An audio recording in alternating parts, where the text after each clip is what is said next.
Nak buat popiah carbonara tapi tak tahu resepinya, you guys kena tengok video ni sampai habis sebab hari ni kita nak share resepi popiah carbonara. Caranya mudah je, jom kita buat. Okay, first kita sediakan isi popiah dulu.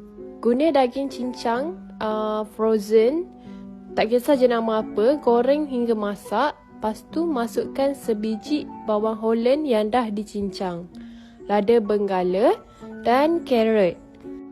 Kacau sebati bawang Holland, carrot, lada benggala dan daging tadi. Masukkan 2 tin sos carbonara Prego.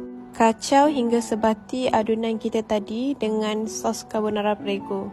Masukkan sedikit susu fresh milk dalam setengah cawan macam tu. Ni memang tak guna air, I guna fresh milk je. Lepas tu masukkan sedikit serbuk black pepper. Sediakan air bancuhan tepung jagung. Masukkan dalam adunan kita tadi sebab kita nak isi popiah tu pekat.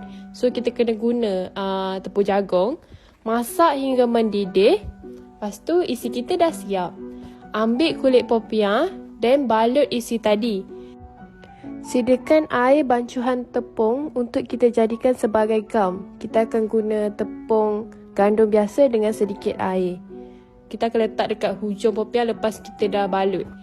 Dah siap balut tu, kita letak popiah kita dalam peti ais sekurang-kurangnya 4 jam macam tu barulah boleh goreng.